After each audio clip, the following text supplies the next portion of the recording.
So I'm privileged to be joined by Green Party leader, MP for Brighton Pavilion, Caroline Lucas. Thank you so much for taking time out. It's a Sunday when we're recording this. I know you've got a couple of speeches to be polishing off. At least two. But it's Christmas, and I come up with this crazy idea about getting the leader, or the co-leader of the Green Party, to talk through her 12 days of Christmas. Just thought you would say, sod off. Is that Nick Grimshaw? Wait a minute, is it the one that does Good News? No, that's Russell Howard. But for some reason, said yes. For some reason you said yes. So let's crack on. So the first day of Christmas is obviously the partridge in a pear tree. So Christmas itself, what is the Green Party's policy on Christmas? If you were... We're not going to abolish it. If you were to form a government, would you get rid of it because it detracts from Diwali? No, we wouldn't get rid of it.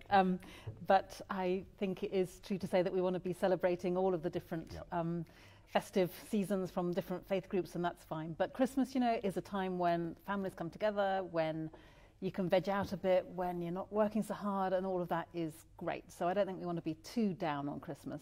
There are serious issues around consumerism and all of that. But I was going to ask about that. Has it just become an orgy of capitalism? There is a danger of it being an orgy of capitalism, and I think once you start seeing, you know, the shops in September having all kinds of Christmas goods in them, your heart sinks, and it does feel as if there is that real impetus from business to try to turn it into exactly that, and to some extent they've succeeded. But I think throughout it all, there is something special about that time of year.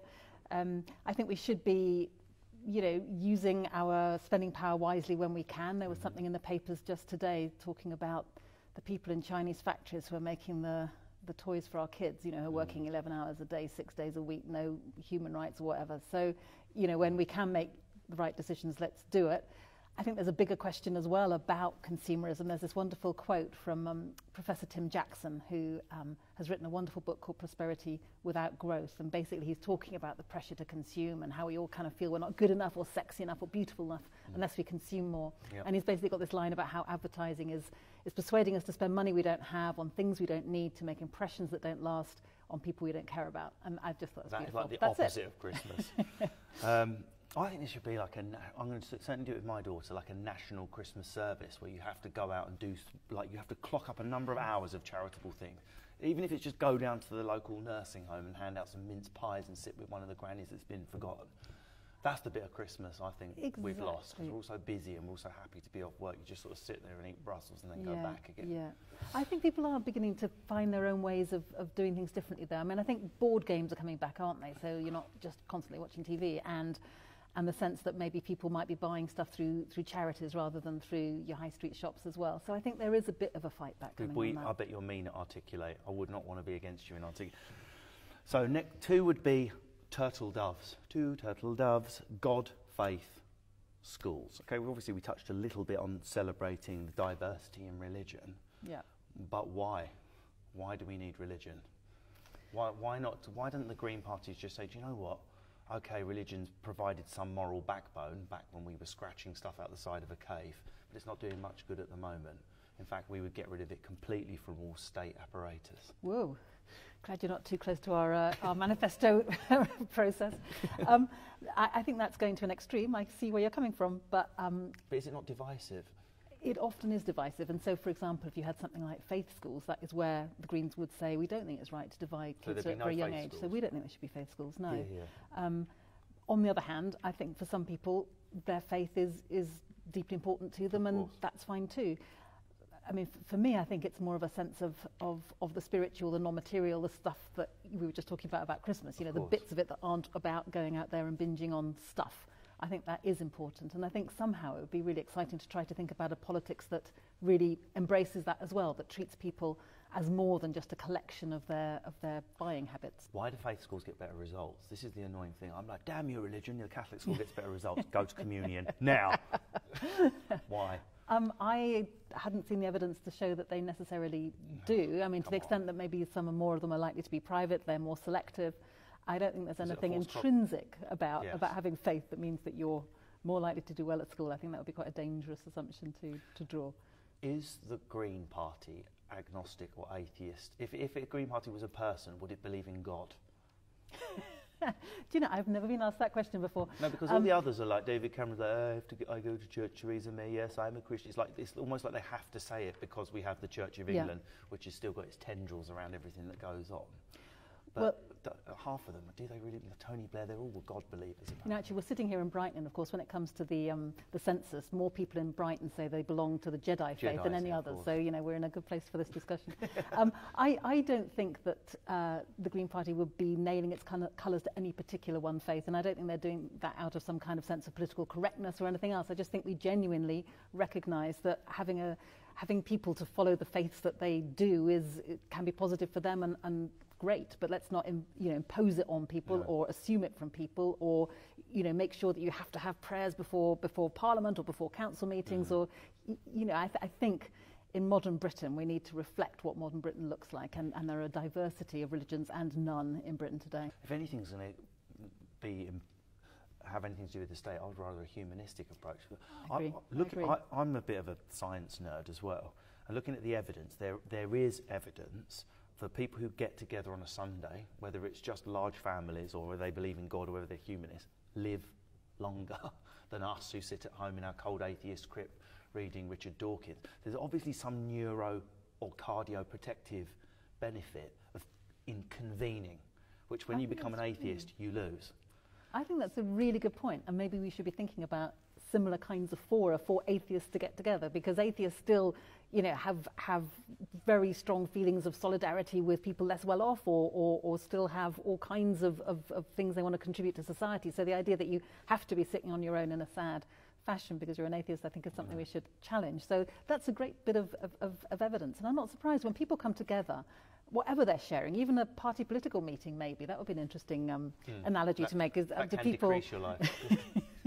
It might do, but it's an interesting idea. People getting together, sharing a common outlook, I think is probably good for us all. Third day of Christmas, French hens. It has to be Brexit. Can you stamp all over Theresa May and tell us what Brexit means? I wish I could, but Theresa May is not telling us what Brexit means. If you had to do Brexit tomorrow with a gun against your head, what would Brexit mean for the Green Party? If I had to implement Brexit, if we did, then it would certainly mean keeping rafts of our environmental policy, our workers' rights policy, free movement would still be there, and membership of the single market would be there. That is the so-called soft Brexit, and we do respect the outcome of the referendum. We very much wish it had gone the other way. It didn't. We are where we are, but given that, I think what we want to do is to fight as hard as possible to say that the British people didn't overwhelmingly vote to have absolutely nothing to do with the EU ever again. And the way in which the government is basically translating this very small majority in favour of leaving the EU into this absolute kind of hatred of anything to do with the EU, I think is something to be challenged. So keep the single market, keep free movement, keep all of our environmental policy, for God help us without that, and keep us with the workers' rights as well. Which sounds great to me, happens to be very close to my opinion, but is that constitutionally possible?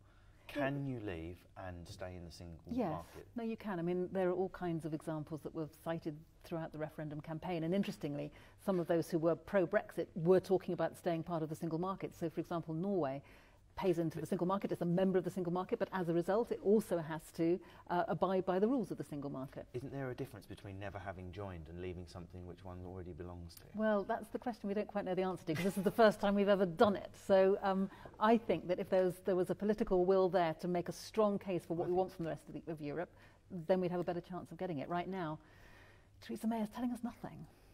And the old thorny second referendum argument, would you throw your weight behind that if it started to get a bit of energy? Yeah, I worry about the phrase second referendum, because people hear you basically saying, do that referendum again because you got it wrong, and that isn't what we're talking about. We're saying having a vote indeed, not a second vote, but having a vote on the final terms of the agreement. And I do think that's right, because as others have said, we had a vote about leaving, that's clear, but we haven't had a vote about what kind of destination we're going to be ending up in. And I think it's right to have a second opportunity for the British people to say what kind of Brexit they want. It's going to have to tackle immigration, because I am your classic covered in hummus Guardian reader, Free Palestine, with the word Tibet tattooed on my buttocks. Excellent. However, where I come from, although people wouldn't say it on camera and on the record, I can tell you now that the people who go, I'm not prejudiced, it's not about immigration, it is totally, a lot of the time, about that. People don't want as many people coming in. Your average working class person feeling a bit downtrodden and angry at the moment. That is being said a lot down the pubs, believe me. No, I do believe you, and I know. How do you tackle that? How do you bring those people in? I mean, that is an incredibly good question, and it is something we're thinking about very, very deeply, because it doesn't work simply to be in either your Brexit camp or your Remain camp and to shout at each other and brand each other racist or Ramonas or anything else. So absolutely going to the heart of some of the places that were strongly voting to leave, and really sitting down to find out what's behind some of that. Because sometimes when people say it's immigration, actually when you really start to unpack what people are talking about, it is about concern about whether or not their kids are going to be able to afford to live in the place when they grow up, or whether or not they're going to be able to get into the school, or whether or not there are big queues for the NHS and so forth. And I think if we can begin to get to some of the heart of what's at stake here, then a lot of it actually isn't directly to do with immigration at all. It is to do with pressure on services, which sure gets bigger pressure the more people come in. But if you've got a lot of people coming in one particular place, then why not have some kind of immigration fund, so that you because we know that people coming in from other EU countries actually bring more to the tax base than they take out. I mean, in the NHS, you're far more likely to be treated by someone who is from another EU country than you are to be stuck behind them in the queue to get into the NHS. You know, our NHS, if you took out from it all of those people from other EU countries that are helping to be doctors, nurses and everything else, you would be left with a very skeletal service. So to summarise, if the Greens have to go with Brexit, it would be to remain, keep free movement of labour, and to stay in the single market. They're the things that people care about. And the environment. And the environment, because so much of our policy totally, comes from the EU on environment. Yes. Okay, 4 calling birds. I've just had a daughter, and it's amazing how your views on things suddenly change. When you're scrolling down Instagram, you don't think 4 anymore, you think, oh my God, what's happened to feminism? Yeah. I don't want to disappear up some academic white rabbit hole here, but as post-feminism, there are 2 schools here. One that, fine, feminism has won its battle, now women can express themselves. And when I'm pouting with no clothes on Instagram, I'm actually controlling my femininity. The battle has been won. I can now be what I was before feminism, but I'm in control. Or has the battle been lost and we're all turning back into bimbos? Can I have option 3? Another Go on, one. Option 3. Well, I don't think the feminism battle was ever won. Right. And I think we're still fighting it. And you need to look around, top ends of business, politics, or anything culturally, else. Because I've got an earnings one coming up as well. But I'm talking culturally, in the perception of women, there definitely seems to have been, in the age of Snapchat and Instagram, certainly in the last 10 years, I've noticed a change back towards more sort of coarse self-betrayal. I don't want to come across like an old fuddy-duddy. Well, I've got a little girl, so I've got a vested interest. Is it ironic self-aware, post-feminist sexuality, or have we sort of given up and women are back to be, I like me because my boobs are big? I think it's hard to generalise, but on balance, I deeply worry about the way in which it often feels as if people, women in particular, are saying that this is a battle that's been won, and therefore it's their choice to be, But it's a conundrum, because the dominant. When I went to uni the year Tony Blair got elected. That's where I got my weapon of mass destruction, my brain. Yeah. And when I was at uni, it was definitely different. Yeah. The dominant way to portray yourself wasn't to overly sexualise yourself. That was a powerful thing. That would have been the girl that let the team down. Yeah. I mean, I am deeply worried, because when you look at things like the prevalence of sexting in schools, or if you're looking at the numbers of times that women and young girls have internalised the idea that it's okay for boys to hit them, for example. I mean, this is stuff that's being said now, that the NSPCC and other groups are going and talking to women and young girls now, and they are saying that this is the reality that they've internalised. And I think that's incredibly dangerous. And I think this culture that we're in, where there's pressure on both boys and girls, but particularly on girls, to define themselves in terms of their sexuality, is incredibly dangerous. Driving? Is it the internet? Is it I think there's a huge amount coming from the internet, and I think there's also just no real space where there's time for people just to say, hang on a minute, let's just sit back a bit and work out what's going on here. And it might sound a kind of a slightly different issue, but one of the things I've really been pushing is for there to be mandatory personal, social, health and economic education, PSHE, in schools. That's a mouthful, but what it means is, in our schools, there should be spaces for young people to kind of understand what is acceptable behaviour, what a relationship, a healthy relationship looks like, and to be able to set their own barriers and to talk to others and explore this together.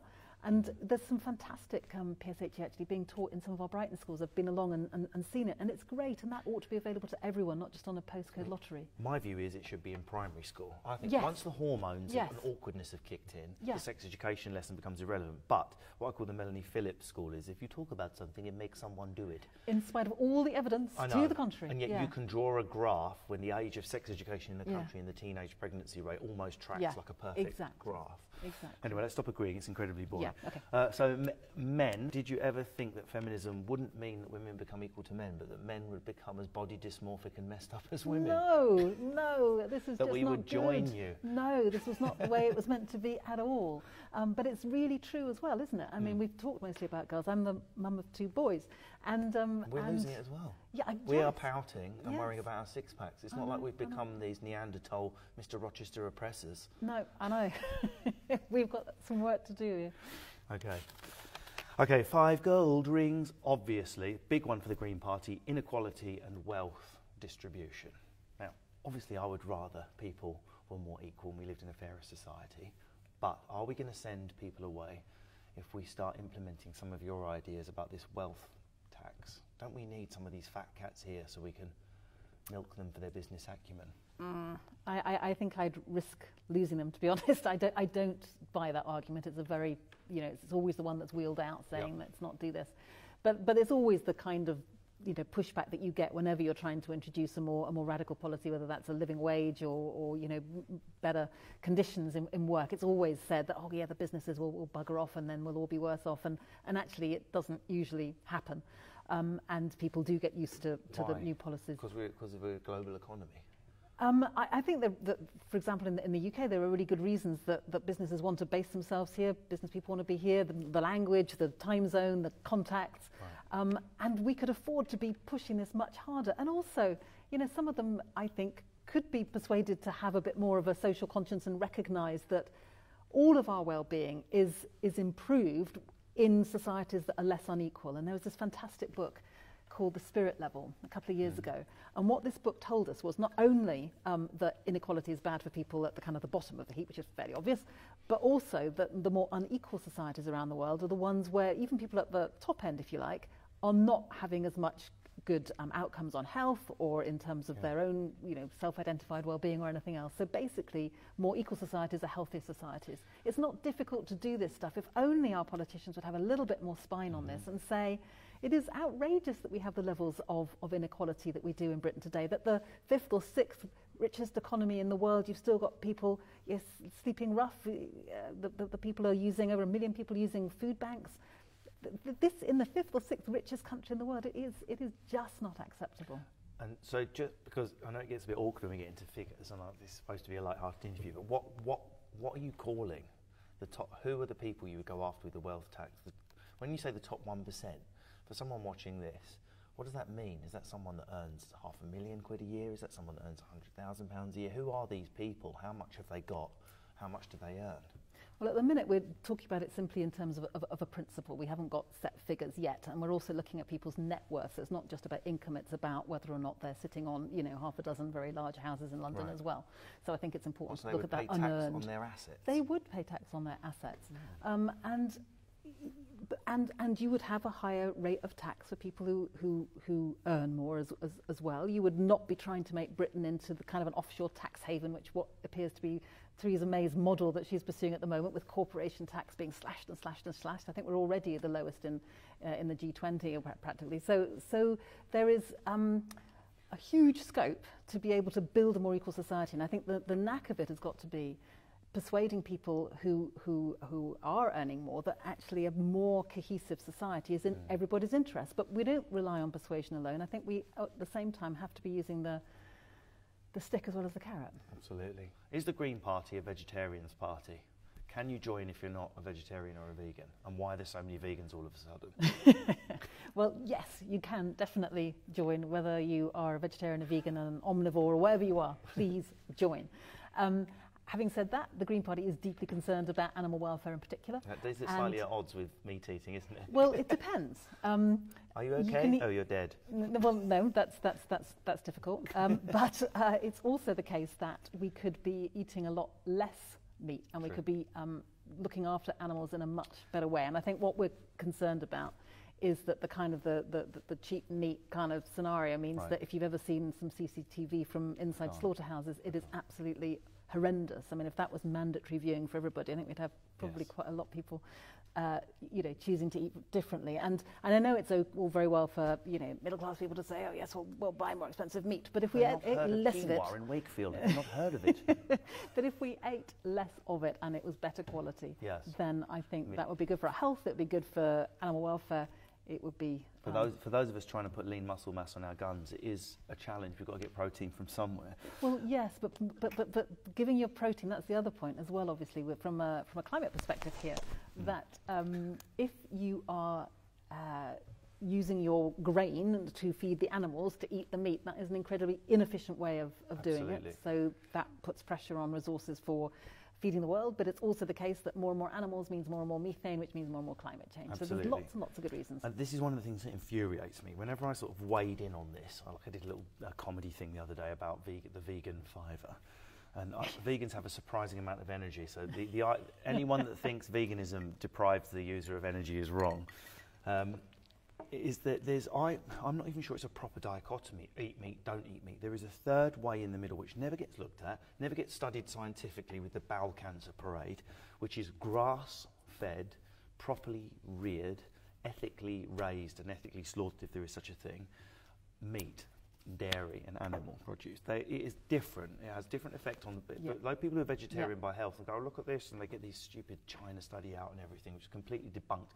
Because obviously if you're going to eat hormone-addled, grain-fed meat, you're not comparing like with like. So is it more realistic to try and push the farming industry towards a more ethical operation? It is. But is it feasible? Well, it brings some real questions because, of course, we're locked into a global trading system where, at the moment, if we are requiring higher standards of our farmers, as I should like to do in many of the ways you've just described, then that doesn't work if they're being undercut by other meat coming in, imported from other countries that aren't meeting those standards and are therefore a lot cheaper. So that leads us to one of the Green Party's more radical policies, which is about localising our economies rather more, so that if you're trying to get higher standards in one country, you're not always being pushed back down to the lowest common denominator. You're saying, if you want access to our markets, these are the standards you have to meet in order to get access to them. And I think we should be pushing that much harder. I think people don't realise as well. I'm not putting advertising out there, but I use a place called Field and Flower. It's a farm. All of my meat, and I'm trying to turn myself from a pepperami with hair on into a guy with a decent figure because I'm a body dysmorphic post-feminist. Yep, what can you do? And it costs the same as the supermarket. I mean, I don't think people realise that getting your little subscription box service, and it can actually cost the same if the farm's properly supported. But people think you're sort of disappearing up your Islington bumhole and that it's not possible to farm like that. But that leads me to another issue, going back to education, because all roads lead back to education, but getting our kids out to go to farms and see where meat comes from and to see the whole process. Because if people understand that from a much younger age, they're much more likely then to be badgering their parents to say, hey, why don't we go and get this nice box? Badger meat, another... Don't go there. So it's not wrong to eat meat then? Is it morally wrong for human beings with their giant cerebral cortex to eat meat? I don't think it's morally wrong. I have a lot of respect for those who do. But I personally don't think it's morally wrong. Swans are swimming, which has to be the monarchy, as the Queen legally owns all of the swans, which is a shame because they taste so nice when they're roasted. If the Green Party was in charge of all the buttons in the switchboard, would you switch off the monarchy button? We'd switch off the button that linked the monarchy to our constitution. Scandinavian model has the monarchy is there as a ceremonial role still, and so that answers all the people who are saying, oh, it's great for our tourism and our history and all the rest of it. But there's a very, very strong distinction between that and the constitutional role. And right now, it still seems to me to be crazy that the Prime Minister has to toddle off and see the Queen every week, and our bills have to be signed by her, and then she comes Netflix, along though, to... If you've seen The Crown, I haven't seen it yet, but I'm looking forward to it.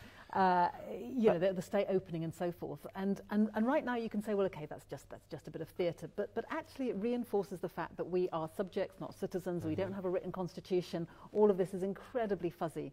And I think would be much better to be codified so that we know where we are. So where would their income come from? Just from the Crown estate, from the revenues from their properties? Would we continue to fund them? Would anything come out of the tax pot once that switch was flicked? Well, you've got to remember as well, of course, that they are massive landowners, and so they're getting quite a lot of money from the... so one of the things we want to do is land reform, which is a whole new subject to get onto. But, would you have refurbed Buckingham Palace? Would you have signed that off? President? Not at that amount, and not right now, no. I mean, it may well be that there's some refurbishment that needs to be done to stop things getting worse and costs getting later down the line, and I haven't obviously seen the figures that would show me that, but on the face of it, to be spending that money right now seems to be not a priority, to say the least. 8 maids are milking. So it's back onto this part 2 of the feminism discussion. Gender and wages. Will women ever be paid the same as men? Will it happen in your lifetime? Well, not as long as men are still making up the rules on it, is the quick answer to that, I reckon. I mean, if you look around the House of Commons, again, although there's about a third of MPs now are women, it is still a minority, and it seems to me that that's no accident, therefore, that the policies that come out of that place are still not ones that are equally beneficial to men and women on a whole range of issues, but certainly when it comes to things like the gender pay gap. I mean, again, how can this be still the case, that it's okay to pay people differently?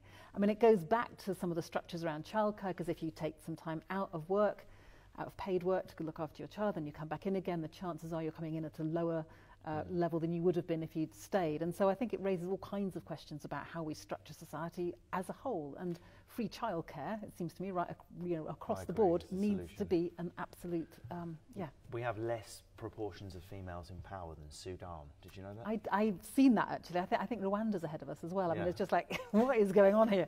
Yes, so that's and there's some great campaigns, actually, out there right now that are really fighting to get more women elected and more women in business and so forth, and that's all part of their elbow. As from a bloke's, obviously I'm one of the lucky ones, I'm outside the system, I'm sort of an artist lying on my chaise longue doing my own hours, but before I had kids, it used to terrify me that the man's paternity leave was 2 pathetic weeks. Yeah. Shouldn't it be a standard amount of time that can be divided between both partners equally? Is that yes, and we're moving in that direction, but yes. So if we give with that hand, then what about the other hand, where there seems to be a massive amount of inequality when it comes to custody of children in women's favours? If we were going to go completely equal, if we could flick it tomorrow, equal wages, equal paternity and maternity leave, would you swing the pendulum back so that there is a definitely equal chance when a woman and man goes to court, all things being equal, of the dad getting custody and the mum? Because it's not that way at the moment.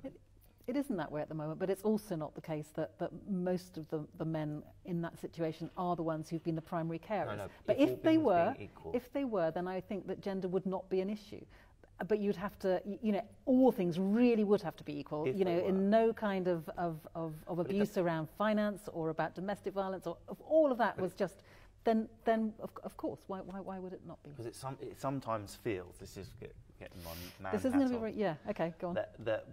There's a lot of drive towards equality, which I agree with, on the female side.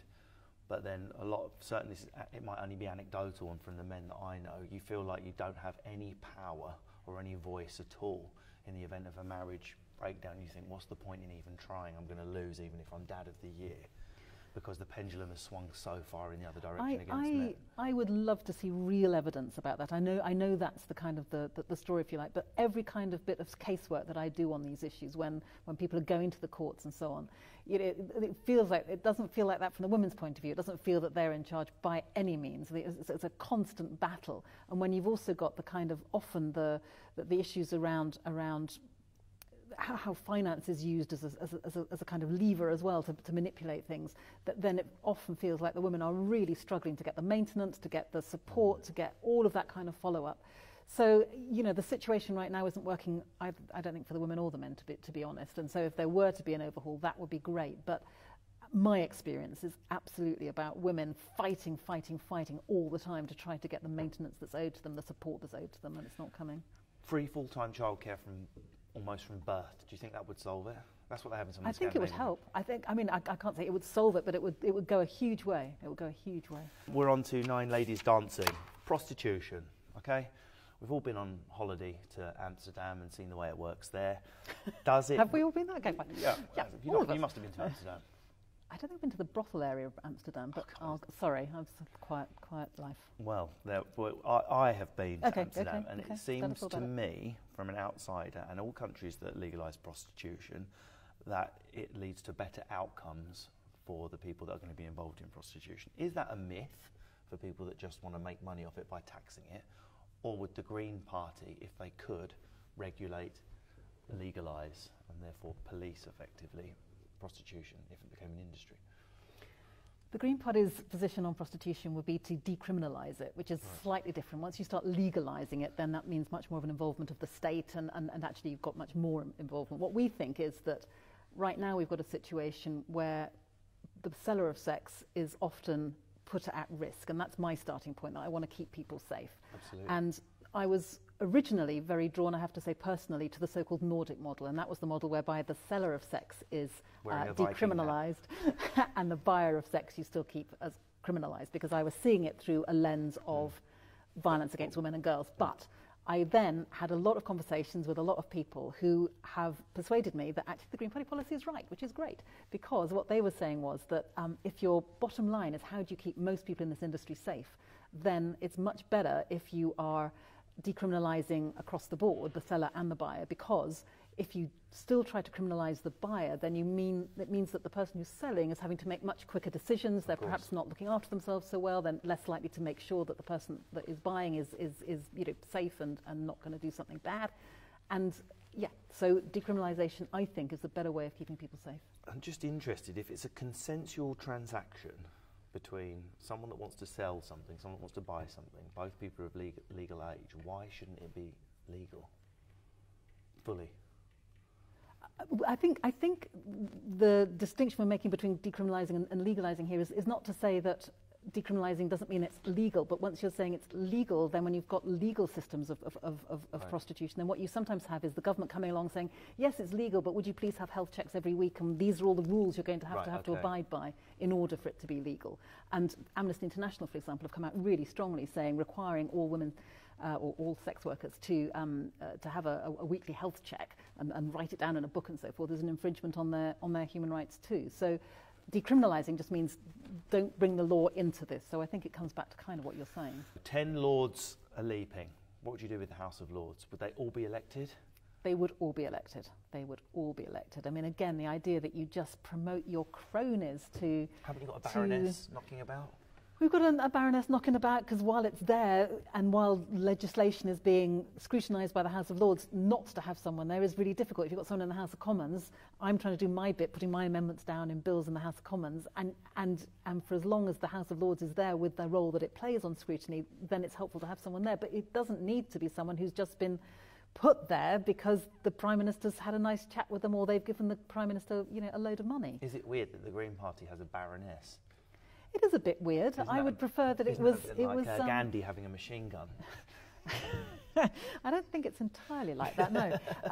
I would really love to see, and we were fighting hard for an all-elected House of Lords. That's what there should be. Mm-hmm. But on the other hand, if you're asking me, should the Green Party give up a tool that it has to try to bring about better policies, including, of course, the abolition of the House of Lords, because that is the policy that she is standing on. She would abolish herself. She's up with that. She would. Your baroness is in the Lords to abolish herself. Yes.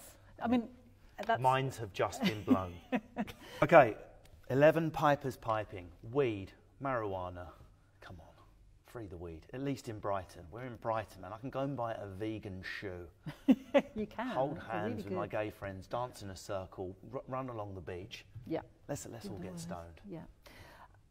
I have a great deal of sympathy for that, and our lovely Green Party policy again is decriminalising. Green round my way isn't just a party. I'm just saying, Caroline, green is something that leads to a great night in. But I think there would be dangers in just doing it in one place. I mean, being halfway serious about this, I think if Brighton were just to go it alone, then that would be worrying because then you'd have everybody would come to. Prices in Brighton would go through the roof. They're high enough as it is. But being very serious, I think that we should, and this is something I've worked a lot on in Parliament, we should start our drugs policy from the basis of evidence, which is quite controversial actually, because the Daily Mail and others certainly don't. And if we looked at the evidence, then it's really clear that those countries that have decriminalised the use of drugs for personal use, Portugal, I've been to Portugal, talked to the people there, the outcomes in terms of fewer people in prison, fewer people dying from drugs overdoses, fewer people suffering from harm from drugs, that evidence is all there from that policy. And one of the things I was trying to do a couple of years ago was to introduce a policy in Parliament just to have a review of the evidence, just an impact assessment of what we're doing. Is it working?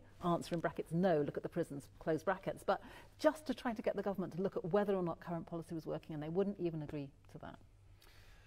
What winds me up is, without going into my personal biography, we've got a family that's been affected by drugs. My mum is really anti-drugs. But what annoys me about just marijuana is just putting it in the same pot as crack, heroin, MDMA. Yeah. I mean, they're not all the same thing. Some do have much more neurological addictive properties, some do a lot more damage, some are more addictive, blah, blah, blah.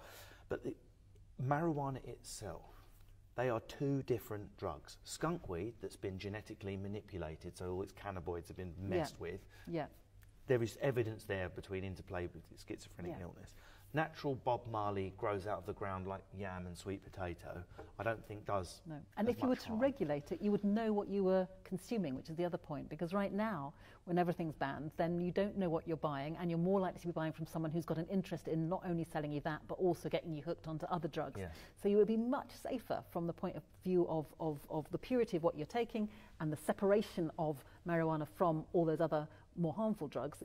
Again, those are real benefits from a decriminalised approach. You can see the Daily Mail headline would have the Green Party and then a marijuana leaf around the You'd see an uptake in subscription for your 16 to 17-year-olds, so I know you're campaigning to get them voting. Well, it's not a policy that we hide. We genuinely think that health, that when you're looking at drugs, if you are someone who's addicted, then that is a health problem, not a criminal problem. So let's look at that from that perspective, instead of putting everyone like that in our prisons and making it harder for them to seek help. And medicinal use of cannabis, massive campaign in Parliament right now to try and do that. 12 drummers drumming. Now, obviously, Jonathan Bartley himself is a drummer. In fact, I think he won an award for drumming. That's right, and I'm kind of wishing that he were here now, because he could tell you all about his band and would have a much better set of answers about how he lets his hair down and so forth. But people worry when they listen to politicians on Question Time and everything. This is why I had such a good Question Time experience, which I wasn't expecting, by the way. They don't think politicians are like normal people. Yeah. They sort of think they aren't human or something, or that when the programme finishes they go. So we like to hear the normal things you do, not because we're nosy, but because just it makes us feel like maybe you do care about us really, because you're real people too. Oh, I do care. So how do you party? What drums do you play, Caroline? My drums. I mean, I love music like Laura Marling and Regina Spektor, which isn't that easy to dance to, but I do love it, and I went to see her the other day. I kind of sway dancing. Sway dancing. That's cool. Actually, to let you know of an evening, what I would really like to do is just kind of curl up with husband, dog, gin, West Wing. That's kind of. What type of dog do you have? A rescued black Labrador. Of course, who's I should have asked. Wild, of course. Black and rescued, naturally. Yeah. I've got a black pug, controversial brachiocephalic snorter. He's got like a nuclear deterrent, because if you tell him off, he just has an epileptic attack. It's like, you discipline me too hard. So when was the last time you went out, got drunk and danced, or tipsy? We don't want to encourage you to be irresponsible. No, I don't do that. Was it a wedding? It was probably New Year's, actually. It's probably last New Year's, was just with a group of friends, which is really nice. Are you first person on the dance floor, or are you that, okay, well, bloody hell? No, I like dancing. I do like dancing. I like it when it's, when it's small, when there aren't too many people about. Do you have any hobbies? Is there anything you're into that we wouldn't be expecting? Oh, God, I don't mean like two rows, like you collect Nazi memorabilia or something. I'm really fond of Third Reich memorabilia, just purely out of interest. There's just a purity to the symbol that one can't. I wish I had the courage to go for something like that. No. Do you collect anything? Are you an ornithologist? Do you like walking? I love. I mean, that is it. But that's so predictable, isn't it? But there we are with my black Labrador rescue dog on the downs, as I was earlier today, and it's beautiful. But that is what I do, because there isn't much time, to be honest. No. I would love to go along and learn how to do salsa, for example. But I can't guarantee to be free the same evening, because it all. that is your things can only get better moment. Is Caroline Lee's slightly salsering as you become the president of the United Kingdom after the monarchy. With a bit of weed. Yeah. After the monarchy started, things can only get better. Is this article going to be properly illustrated? I can see it's all coming together. Well, I suppose I should just ask, given you've got such amazing software up there, we'll finish with what do you read? I mean, I've been nosy. I know you're into Elizabethan literature. Do you still read it? Do you still ponder on Elizabethan female readers, or whatever it is you did your PhD dissertation? He's done his research. It's impressive. Well, I studied literature as well. At Middlesex, I've done my research. The only literature I've never enjoyed, I'm not talking dramatic literature, is like the poetry of the Elizabethan period. That's really? Fairy Queen Spencer. I need a couple of mic reliefs just to get through the first couple of pages. I remember, it's big, isn't it? It's big, yeah. Mine was, I got thrown across the room a few times. We often landed on Ulysses at the other end of the literature. So, who do you read now? Is there a novelist you wait for their books to come out, or do you find yourself going back and thinking, I have some Mallory, or what do you read? No. I mean, my all-time favourite at the moment is Barbara Kingsolver. Oh, I just love her. Do you know her? She wrote things like the Poisonwood Bible. Yes, I was just... that is the audio book that I've got downloaded. I'm on Audible. Oh my God, which one are you reading? I've got the Poisonwood Bible downloaded and not yet read, with lots of different narrators. Oh, yeah, exactly. You are in with the biggest treat of your life. I love it. And she's just done another one called Flight Behaviour, and I got to interview her, which was wonderful. No way. She's just brilliant, yeah. Caroline, thank you so much for chatting with me today. I feel like we've covered the whole gamut of Green Party policy. We've done the whole manifesto in half an hour. Thanks for talking, and Merry Christmas. Happy Diwali, Happy Hanukkah, all of the festivals, even the people whose crate arrives on a Hawaiian island and they praise the crate. Happy Christmas to them as well. Happy Christmas.